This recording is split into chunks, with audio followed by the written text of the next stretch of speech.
Briar Baby here, and you watching Talk That Shit Radio, Mr. Talk That Shit. Hey. Thanks for tuning in, because I got something to say. Talk That Shit Radio, Mr. Talk That Shit, live from Magic City. We out here today with Briar Baby, about to ask her some real questions, you know what I'm saying? Get in her brain and make her think a little bit. How you doing today, sweetheart? I'm good. How are you? Oh, I'm blessed. I'm here. You feel me? So I want to talk to you today, you know what I'm saying, about relationships and the financial situations in the relationship. Okay. Are you currently in a relationship? Are you looking for a relationship? I'm not looking for anything, but no, I'm not in a relationship right now. But if something just finds you, you know what I'm saying, you going to gravitate to it, or? If it's worth gravitating to. So what would make the relationship or individual be worth gravitating to? Emotional intelligence. See if you guys have that connection. Yeah, if I have like a really strong connection with somebody and we can meet each other's standards for sure. Okay. So when it comes to relationship, the concept of pain, like how does that dynamic go with you in a relationship on who pays for what when we're going out? Do you feel your partner is obligated to pay, or do you guys switch roles at times, or how does that work out for you? I definitely don't feel an obligation for the man or woman to pay. I think it's more of just we just love each other. Like, just loving on each other is what's important. So, like, if I want to take you out one day, I can take you out, and vice versa. I don't think the obligation every time should be thrown on the woman or the man.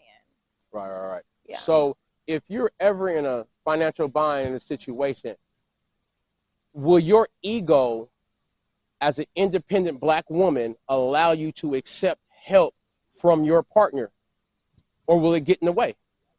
I don't think it'll get in the way unless you're dealing with a really egoistic person. But if I really needed it, I ask for help. I have like no problem, especially if you're my partner. You're supposed to be there to support me and pick me up when I do need the help. Not when I want the help, but when I need the help. Right. So I'm going to hustle my way until I can get it. If I can't get it, then that's when I ask for help. Right. Yeah. So going back to your childhood, did you grow up with both parents, or were you a single parent? Both, yeah. Okay. So how long have your parents been married? My parents have been together for years since they were teenagers. Okay, that's good. Old love seems to last longer than new love, because it seems like the values and the morals and everything is a little bit different, because these relationships nowadays, they don't know how to stick it out. They don't know how to go through the bad to get through the good. So being how you were raised and the dynamic that you were in, what were the teachings when it comes to being in a relationship? Sometimes, when it comes to females, sometimes you got to shut the fuck up. That's one thing. Sometimes you have to shut the fuck up. Like, we do feel like we have this superior person, inside of us, where we have to make the rules and we have to say something and have the last word. So definitely just learning when to say certain things. Another thing will definitely be like trust until you can't trust somebody anymore. Because I know a lot of relationships nowadays, you walk in, you just, I don't trust him because he or she doing that. And then I trust people until I can't. Until you give me a reason not to trust you, I'm going full throttle. Right. So these days, it's a lot of role changing going on. More women are becoming more masculine and alpha, and there's a lot of men that are becoming more feminized and being beta males. Do you feel that the feminization of men is to escape the responsibilities that are expected on them as a man? Honestly, I feel like this generation has kind of put the stamina on men to, how do I say this without coming off like arrogant? What you gotta say. It's straight laced. Nowadays, men feel like it's 50-50 when it comes to like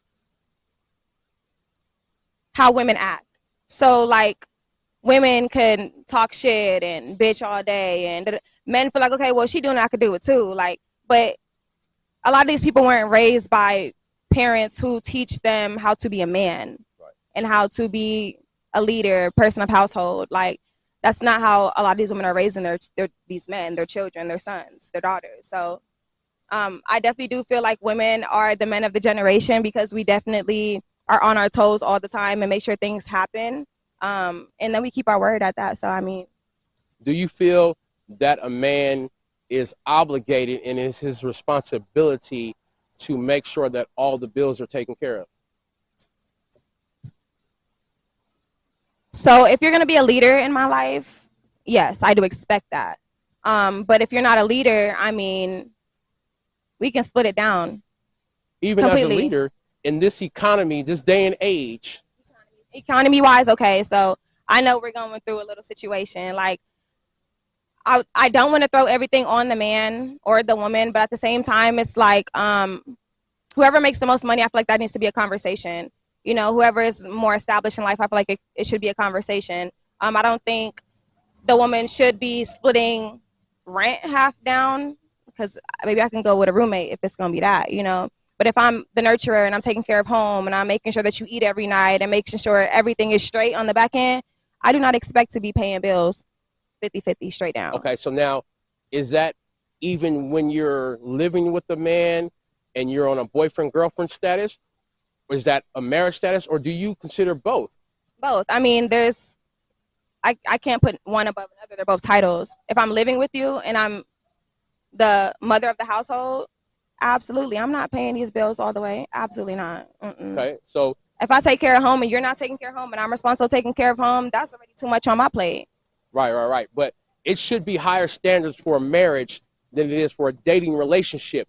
Why? If you move in with me and it's my house, okay, yes, I'm paying the bills, but just say we decide to move in with each other, or if I move in with you, so if I move in with you, you're gonna stop paying everything and expect me to do it. We're dating. There's no long-term commitment there, so why would you expect? So why would you expect me to move in with you if there's no long-term commitment?